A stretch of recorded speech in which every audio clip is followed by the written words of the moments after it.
इस वक्त की सबसे बड़ी खबर आपके लिए यह है कि कांग्रेस ने अपने कार्यकर्ताओं को एक चिट्ठी लिखकर आदेश दिया है कि वो कल काउंटिंग के दौरान कांग्रेस के जिला मुख्यालयों में बड़ी संख्या में उपस्थित रहें और कहीं कोई गड़बड़ी होती है तो उसे अपने मोबाइल फोन में रिकॉर्ड कर लें।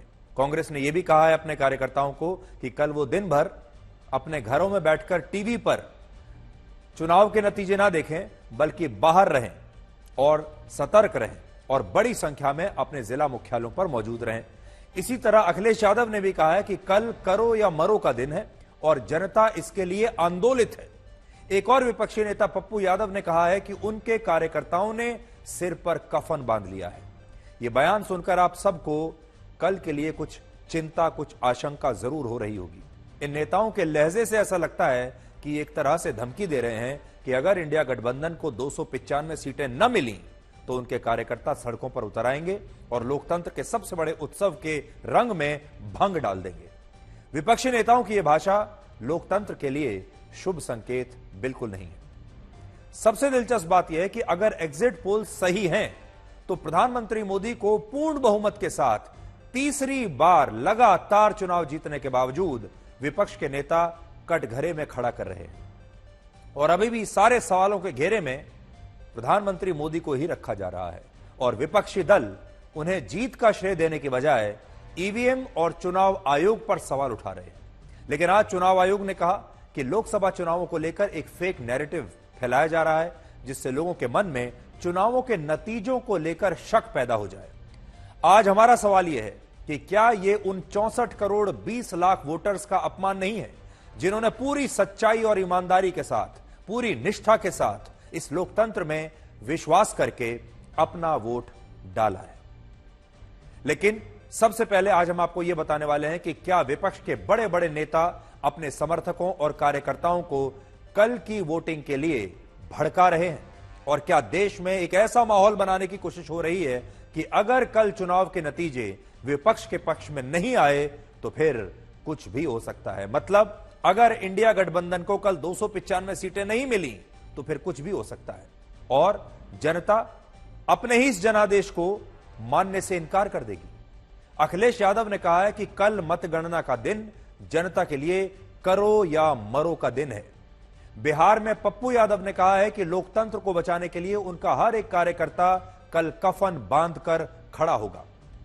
और आरजेडी के राज्यसभा सांसद मनोज झा ने कहा है कि अगर कल मतगणना के दौरान किसी भी तरह की कोई गड़बड़ी हुई तो जनता इसे खुद देखेगी और कल बड़ा प्रतिकार हो सकता है।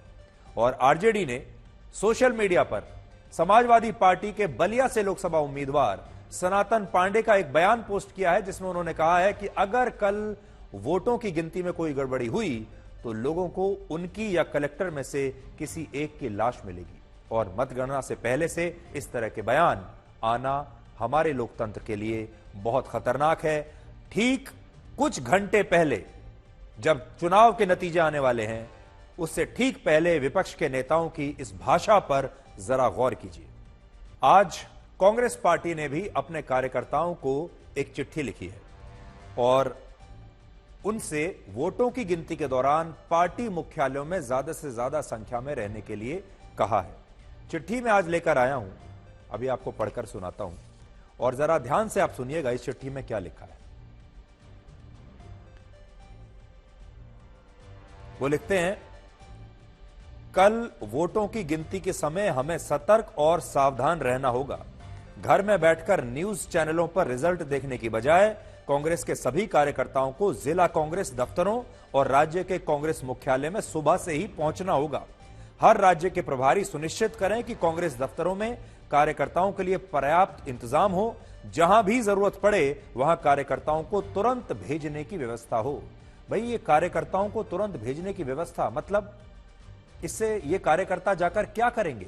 इनको कहां भेजा जाएगा? ट्रकों और बसों में भरकर। फिर लिखते हैं, अगर जनता को लगता है कि कहीं गड़बड़ी हो रही है तो मोबाइल फोन पर उसे रिकॉर्ड कर लें। हम मोबाइल नंबर जारी कर रहे हैं, उस पर वो तुरंत भेजें। फिर कहते हैं आगे, कांग्रेस का हर कार्यकर्ता अपने अपने क्षेत्र में जनता के साथ संपर्क में रहे। गिनती की प्रक्रिया में हमें किसी भी संभावित गड़बड़ी को रोकना होगा। इस बार का चुनाव परिणाम लोकतंत्र बचाने का जनादेश लेकर आएगा। सभी सजग रहें, हम सब मिलकर बदलेंगे हालात। लेकिन यह हालात बदलने की जगह ऐसा लग रहा है जैसे कांग्रेस पार्टी के कार्यकर्ता और नेता चुनाव का नतीजा ही बदलना चाहते हैं। यह कैसी भाषा है?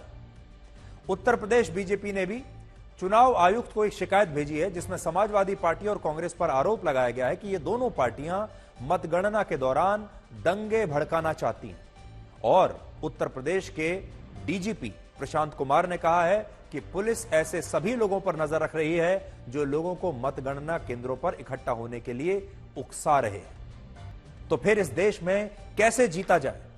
प्रधानमंत्री मोदी को वैसे भी 10 साल तक वो प्रधानमंत्री रहे हैं और प्रधानमंत्री पद का उन्हें कोई लाभ तो मिला नहीं, लेकिन सवाल उनसे सबसे ज्यादा पूछे गए।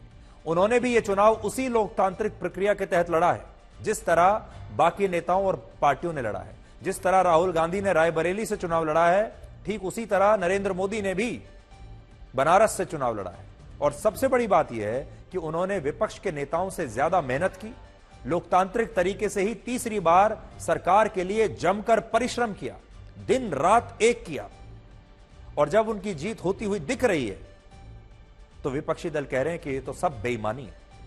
आज जब एग्जिट पोल्स का अनुमान है कि कल तीसरी बार देश में मोदी सरकार बन सकती है, वो भी पूर्ण बहुमत के साथ, तो विपक्ष इसके लिए प्रधानमंत्री मोदी की ही अग्नि परीक्षा ले रहा है।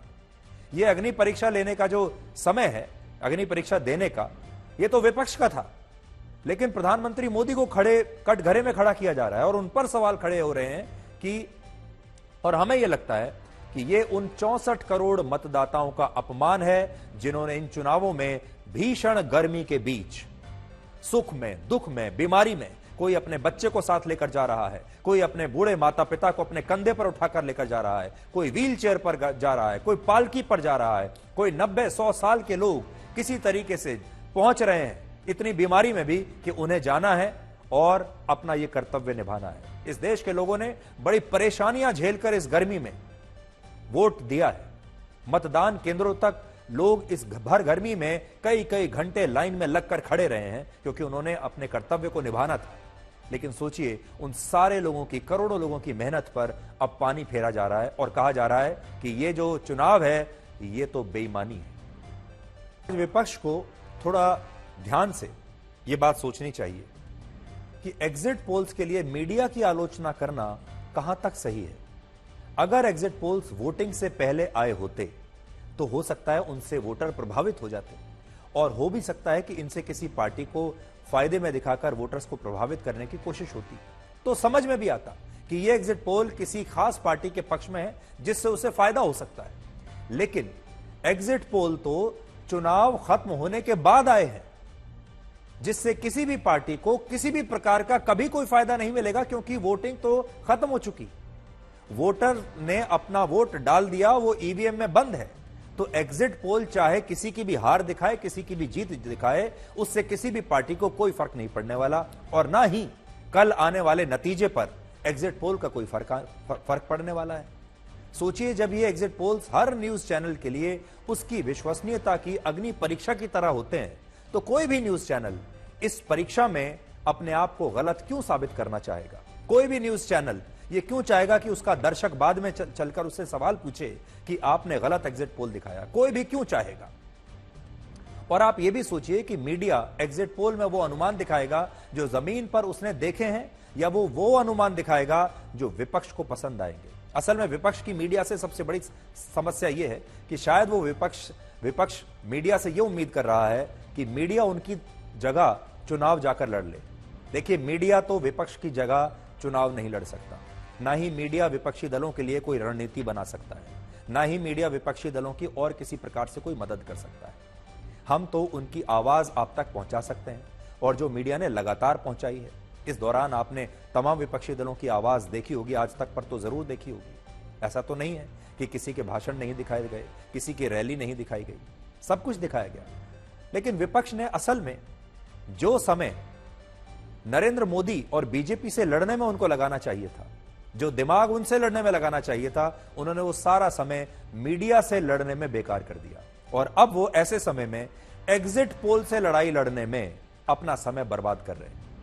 कल के लिए कुछ रणनीति बनाते, एग्जिट पोल से लड़ने में और उन्हें झूठा बताने में किसी को भी क्या फायदा हो सकता है, आप सोचिए। इससे बढ़िया तो विपक्ष के नेता कल नतीजा आने तक का इंतजार ही कर लेते और उसके बाद अपना मुंह खोलते और कहते कि देखिए सारे एग्जिट पोल गलत निकले। लेकिन सारे के सारे नेता एग्जिट पोल्स के पीछे पड़ गए। हमारे देश में जो लोग विपक्ष के आरोपों को गंभीरता से लेते हैं और ये सोचते हैं कि चुनाव आयोग बीजेपी से मिला हुआ है, उन लोगों को जयराम रमेश का आज हम एक उदाहरण दिखाना चाहते हैं। जयराम रमेश एक बिल्कुल सही केस स्टडी है। देखिए क्यों मैं ये बात कह रहा हूं। जयराम रमेश कांग्रेस पार्टी के एक वरिष्ठ नेता हैं। राहुल गांधी के साथ हमेशा बैठे रहते हैं, आपने उनको देखा होगा। और उन्होंने 1 जून को यह आरोप लगाया कि गृह मंत्री अमित शाह ने देश भर के 150 जिलों के डीएम्स को, कलेक्टर्स को फोन किया और उन पर चुनाव में बीजेपी को जिताने का दबाव डाला। यह बहुत बड़ा आरोप है, बहुत ही बड़ा। जयराम रमेश के ये गंभीर आरोप थे और इसलिए चुनाव आयोग ने उसी समय तत्परता दिखाते हुए उनसे कल शाम 7 बजे तक इन आरोपों के सबूत मांग लिए। कहा कि भाई आपने बहुत गंभीर आरोप लगाए हैं, आप इन्हें हमें शाम 7 बजे तक इसके सबूत दीजिए, आधार बताइए कि कैसे ये आरोप लगे, तो हम जांच भी करेंगे। लेकिन जयराम रमेश ने सबूत देने की बजाय चुनाव आयोग को ही एक चिट्ठी लिखकर कहा कि उन्हें 1 हफ्ते का समय चाहिए और वो हफ्ते के बाद बताएंगे कि उन्होंने ये आरोप क्यों लगाए। लेकिन चुनाव आयोग ने आज फिर से उन्हें एक नया नोटिस जारी किया और आज शाम 7 बजे तक बताने के लिए कहा कि उनके पास क्या सबूत है कि अमित शाह ने 150 जिलों के डीएम्स को फोन किया था। और आपको पता है जयराम रमेश ने इस समय तक भी चुनाव आयोग के नोटिस का कोई जवाब नहीं दिया है, जिससे यह पता चलता है कि विपक्ष ऐसे गलत और झूठे बयानों से देश में एक माहौल बना रहा है कि चुनाव आयोग बिका हुआ है। लेकिन मुख्य चुनाव आयुक्त राजीव कुमार ने भी आज इन आरोपों पर खुलकर जवाब दिए हैं, आपको देखना चाहिए। उन्होंने जयराम रमेश को लेकर कहा कि इस देश में कोई भी नेता अफवाह फैलाकर बच नहीं सकता और उन्होंने कहा कि विपक्ष के शक का इलाज तो अब हकीम लुकमान के पास भी नहीं है। और उन्होंने यह भी स्पष्ट किया कि हर बार की तरह कल भी पहले पोस्टल वोट की गिनती होगी और बाद में ईवीएम के वोटों की गिनती की जाएगी। मैं आपको एक और अभी ट्वीट पढ़कर सुनाना चाहता हूं, देखिएगा। और यह ट्वीट लिखा है शबनम हाशमी ने, जो कि एक सोशल एक्टिविस्ट है और आपको याद होगा मशहूर एक्टिविस्ट सफदर हाशमी की बहन है। इन्होंने लिखा है, heard that on 4th of June big channels will not show real time data. They will flash BJP leading for most of the seats to set a narrative so that later that seat can be given to BJP by narrow margin. India blocs have to put all the efforts at the counting center to stop this manipulation. मतलब ये लिख रही हैं और ये verified handle है शबनम हाशमी का, और ये लिख रही हैं कि कल जब काउंटिंग शुरू होगी उसमें न्यूज चैनल्स जो हैं वो रियल टाइम डेटा नहीं दिखाएंगे और शुरुआत में बीजेपी को आगे दिखाना शुरू कर देंगे। ये देखिए उनका, ये आप देख लीजिए जो उन्होंने एक्स पर अभी पोस्ट किया है। और ये कहते हैं कि ये सारे न्यूज चैनल इसलिए ऐसा करेंगे, शुरू में बीजेपी को आगे दिखाएंगे ताकि एक नैरेटिव सेट हो जाए और बाद में बीजेपी को बहुत थोड़े मार्जिन के साथ उन सीटों पर जिताया जा सके। यानी इन्होंने चुनाव आयोग को, मीडिया को, बीजेपी को, सरकार को, सबको एक टीम में रख दिया है। अब आप सोचिए सारे के सारे न्यूज चैनल्स क्या ऐसा करने वाले हैं? क्या सारे न्यूज चैनल्स गलत डेटा दिखाएंगे? इस तरह का माहौल एक आपके प्रति बनाने की कोशिश हो रही है और यह बड़ा अभूतपूर्व काम हुआ है आज भी और बड़ा दुर्भाग्यपूर्ण है जब देश के चुनाव आयोग को, मुख्य चुनाव आयुक्त को एक प्रेस कॉन्फ्रेंस करनी पड़ी जिसमें अपनी सफाई देनी पड़ी, अपनी ईमानदारी के सबूत देने पड़े, अपनी निष्ठा के सबूत देने पड़े और देश को यह सफाई देनी पड़ी कि हम बिके हुए नहीं हैं, हम पूरी निष्ठा और ईमानदारी के साथ देश के लिए काम करते हैं, लोकतंत्र के लिए काम करते हैं, किसी पार्टी के लिए काम नहीं करते। और अगर कोई आरोप लगाता है तो वो सबूत लेकर आए। लेकिन सोचिए आरोप लगाने वाले सबूत तो ला नहीं रहे हैं। इस पूरी राजनीति के बाद आज आपके मन में यह सवाल भी होगा कि आखिर वोटों की गिनती होती कैसे है और क्या इसमें किसी भी तरह की कोई गड़बड़ी संभव है, जैसा कि सारे विपक्ष के नेता आरोप लगा रहे हैं। तो देखिए किसी भी लोकसभा क्षेत्र में वोटों की गिनती रिटर्निंग ऑफिसर द्वारा कराई जाती है और ज्यादातर मामलों में उस जिले के डीएम को चुनाव आयोग राज्य सरकार की सलाह पर रिटर्निंग ऑफिसर नियुक्त करता है। तो जिले का जो डीएम होता है ज्यादातर वही रिटर्निंग ऑफिसर होता है। और इसीलिए देखिए ये आरोप लगाए जा रहे हैं कि गृह मंत्री अमित शाह ने 150 जिलों के डीएम को पहले ही फोन करके उनके साथ सेटिंग कर ली है। क्या यह संभव है? क्या ये 150 लोग जिन्हें फोन किया गया होगा ये ऐसे सेट हो जाएंगे? ये असल में हमारे देश के जो अफसर हैं, हमारे देश के जो सरकारी ब्यूरोक्रेट्स हैं, ये उनका भी अपमान है। मैं तो आज ये कहूंगा कि ये जो सारे हमारे देश के डीएम हैं, हमारे देश के कलेक्टर हैं, हमारे देश के सिविल सर्वेंट्स हैं, जो हमारे देश की ब्यूरोक्रेसी है, उन्हें भी इसका विरोध करना चाहिए, क्योंकि विपक्ष के नेता खुलकर हमारे देश के सारे डीएम्स का अपमान कर रहे हैं और कह रहे हैं कि ये सारे डीएम्स बिक चुके हैं, इनकी बीजेपी के साथ सेटिंग हो गई है और ये सारे डीएम बीजेपी को जिता देंगे। ऐसा कैसे हो सकता है? रिटर्निंग ऑफिसर के अलावा assistant returning officer, counting supervisor और काउंटिंग असिस्टेंट भी वोटों की गिनती करते हैं।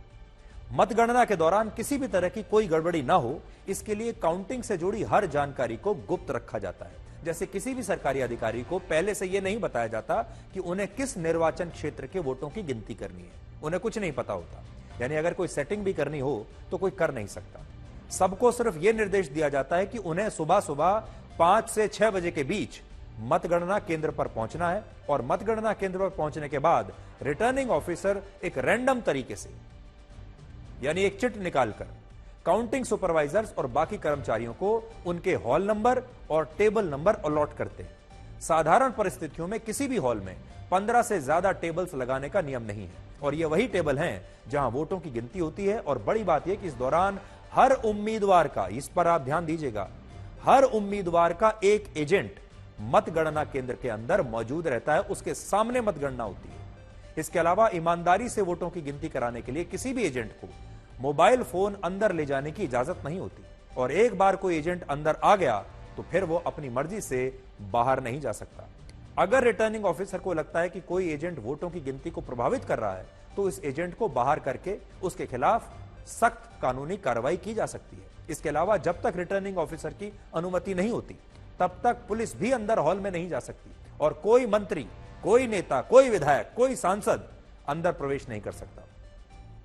अगर खुद देश का प्रधानमंत्री भी चाहे तो उन्हें भी अंदर जाने की इजाजत नहीं मिलेगी, जिससे आप समझ सकते हैं कि मतगणना की यह पूरी प्रक्रिया कितनी सुरक्षित है और कितनी शुद्ध है। इससे भी बड़ी बात यह है कि रिटर्निंग ऑफिसर रैंडम तरीके से हॉल में मौजूद एजेंट्स की एक एक करके तलाशी ले सकते हैं और जो पार्टियां आपको इसके खिलाफ उकसा रही हैं उनका मकसद क्या हो सकता है। ये पार्टियां आपको कभी ये नहीं बताएंगी कि ईवीएम से वोटों की गिनती शुरू होने से पहले उसकी कई बार जांच होती है और इस जांच की भी इतनी सारी लेयर्स हैं कि ईवीएम से वोटों की गिनती के दौरान कोई गड़बड़ी होना संभव है ही नहीं, ये असंभव है। जैसे जिस बॉक्स में ईवीएम बंद होती है उसकी सील चेक की जाती है, उसके बाद बैलेट यूनिट की सील चेक होती है, बैलेट यूनिट में रिजल्ट सेक्शन पर लगी ग्रीन सील भी चेक होती है और आखिर में सीरियल नंबर को उससे मिलाया जाता है और सब कुछ सही होने के बाद ही ईवीएम से वोटों की गिनती शुरू होती है और फिर नतीजे आने शुरू होते हैं। सबसे बड़ी बात यह है कि वोटों की इस गिनती के दौरान हर उम्मीदवार के एजेंट्स स्वयं मतगणना केंद्रों में मौजूद होते हैं और अगर इसके बाद भी किसी पार्टी को शिकायत है कि वोटों की गिनती ठीक नहीं है तो वो पार्टी टोल फ्री नंबर 1950 पर कॉल करके या चुनाव आयोग की आईडी पर ईमेल लिखकर अपनी शिकायत तुरंत दर्ज करा सकते हैं। और भी बड़ी बात, ये सब कुछ जब होता है, जहां ईवीएम मशीन्स को पहले रखा जाता है, जहां काउंटिंग होती है, वो सब कुछ सीसीटीवी की निगरानी में होता है। लेकिन इसके बावजूद विपक्ष ने देश में आज एक ऐसा माहौल बनाकर रख दिया है जिसे वोटों की गिनती जैसे तो बीजेपी के दफ्तरों में होने वाली है और विपक्ष के नेता अपने समर्थकों और कार्यकर्ताओं को भड़काने की पूरी कोशिश कर रहे हैं। भारत के लोकतांत्रिक इतिहास में आज पहली बार ऐसा हुआ है जब चुनाव आयोग ने मतगणना से पहले प्रेस कॉन्फ्रेंस की और हमारे देश के वोटर्स की सराहना की है।